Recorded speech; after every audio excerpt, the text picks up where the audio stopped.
के बाद Trump uncle ने जब आपको डांटा, आपने वो पोर्ट बंद कर दिया। 12,000 करोड़ रुपए हिंदुस्तान का डुबा दिया आपने। एप्स्टीन फाइल्स का दबाव है आपके ऊपर, हम लोग समझ सकते हैं, लेकिन उस एप्स्टीन फाइल्स के चक्कर में आपने पूरे देश को संकट में डाल दिया। संजय सिंह का यह वीडियो सीधा सत्ता के सीने पर मारा गया राजनीतिक वार लगता है। अनपढ़ राजा और ताली बजाओ दोस्तों जैसे शब्दों के जरिए उन्होंने यह संदेश देने की कोशिश की है कि देश जब महंगाई, गैस संकट और अव्यवस्था से जूझ रहा है, तब जनता को राहत नहीं बल्कि भाषण और फरमान परोसे जा रहे हैं। इस वीडियो में सबसे बड़ा हमला सरकार की उसी शैली पर है जहां असली मुद्दों से ध्यान हटाकर दिखावे और प्रचार की राजनीति की जाती है। संजय सिंह का पूरा बयान यही कहता नजर आता है कि जनता अब नारों से नहीं, जवाब से खुश होगी। अब उसे ताली नहीं, समाधान चाहिए। अब उसे इवेंट नहीं, राहत चाहिए।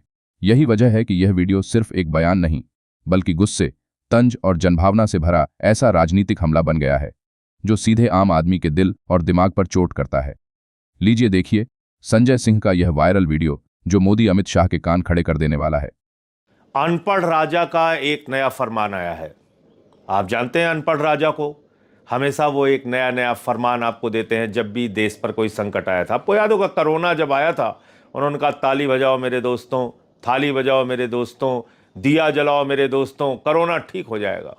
और इस मूर्खतापूर्ण योजना में पूरा देश उनके साथ खड़ा हो गया था। बड़े बड़े पढ़े लिखे लोग, बड़े बड़े स्टार, बड़े बड़े हीरो हीरोइन वो बजा रहे थे ताली थाली, दिया जला रहे थे। इसके पीछे कोई वैज्ञानिक सोच नहीं थी, क्योंकि अनपढ़ राजा ने कहा था, उसका फरमान मानना था। गोदी मीडिया भी गुणगान गा रहा था, हम लोगों पे सवाल उठा रहा था, अरे भैया तुम्हें दवा चाहिए या ताली चाहिए, थाली चाहिए, दिया जलाना चाहिए, दवा ववा के चक्कर में मत पड़ो, कोई ऑक्सीजन गैस की जरूरत नहीं है तुमको, दिया जला के अपना कोरोना ठीक करो।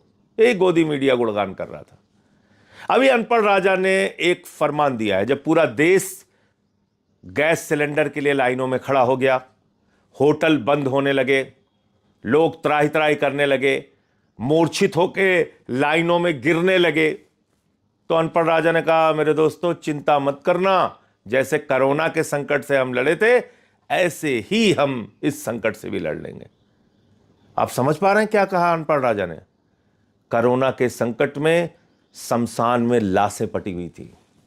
कोरोना के संकट में 1 करोड़ से ज्यादा लोग इस देश के अंदर मारे गए थे। कोरोना के संकट में पूरा देश एक ऑक्सीजन सिलेंडर के लिए तरसता हुआ दिखा। बड़े बड़े लोग अपने घरों में उनके परिवार के लोग सहयोग नहीं कर पा रहे थे। तो मोदी जी आप इस संकट को कोरोना के संकट से तुलना कर रहे हैं, और अभी सारे अंधभक्त और गोदी मीडिया भी कह रहे हैं कि प्रधानमंत्री ने कह दिया जैसे कोरोना से लड़े थे वैसे लड़ लेंगे। अरे ये संकट एक अलग तरह का संकट है। अनपढ़ राजा महोदय कृपा करके इसको आप कोरोना से मत कंपेयर कीजिए, डरवाइए मत देश को, इतना भयभीत मत करिए देश को। आप विपक्ष के ऊपर, आप तो पूरे देश को ही भयभीत कर रहे हैं।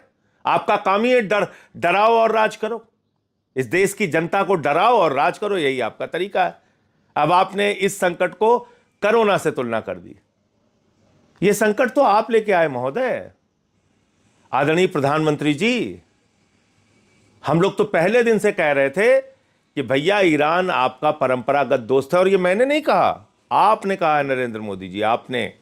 वो वीडियो दिखाऊंगा आपके अंधभक्तों को भी, जिसमें आपने कहा था ईरान और भारत की दोस्ती इतिहास से भी ज्यादा पुरानी है। ये आपके बयान है अनपढ़ राजा महोदय। आप गए थे खामेनेई को, जब वो जिंदा थे, उनसे मुलाकात की थी, ऊर्जा क्षेत्र में कई समझौते किए थे।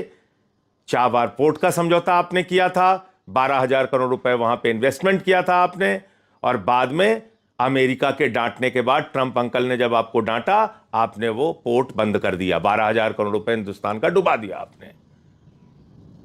आप एक दब्बू बन गए हो, पिछलग्गू बन गए हो। आपकी कोई न सोच है न कोई विदेश नीति है। यह संकट आपने पैदा किया, क्योंकि देश की आम जनता को तो यह बात पता नहीं, आपको पता थी कि हार्मोज का समुद्री मार्ग, जिस मार्ग का 60-70% हिस्सा ईरान के कब्जे में है, ईरान में आता है, उसी रास्ते से हिंदुस्तान का 60% कच्चा तेल और 50% गैस आती थी।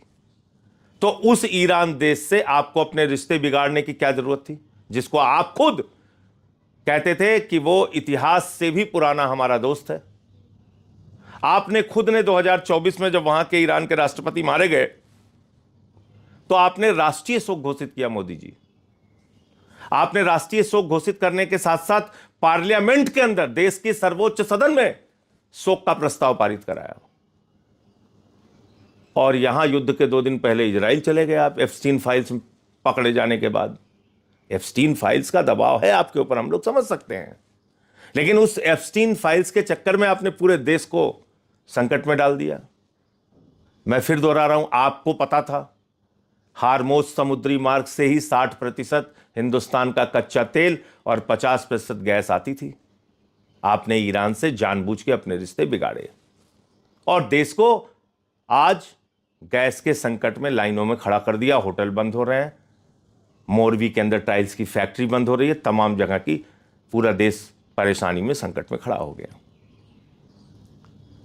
और 13 दिन के बाद, क्योंकि आपको तो लगा था कि अमेरिका और इजराइल मिलकर एक ही दिन में ईरान को उड़ा देंगे, उसके बाद आप फिर नाचेंगे उनके साथ मेडल पहन के। एक फर्जी मेडल जो आपको पहनाया था इजराइल वालों ने, इस देश की जनता को पता होना चाहिए वो पुरस्कार पहले था ही नहीं, मोदी जी के लिए वो पुरस्कार बनाया गया था, फर्जी मेडल वाला, और गले में डाल दिया। और मोदी जी उछल के चले आए यहाँ पे, बोले युद्ध शुरू करो अंकल जी। ट्रंप अंकल ने और इजराइल ने युद्ध शुरू कर दिया। इनको लगा था 2 दिन में पूरा ईरान खत्म हो जाएगा, फिर हम इजराइल और ट्रंप के साथ मिलकर नाचेंगे। तो नहीं हुआ ऐसा। ईरान लड़ता रहा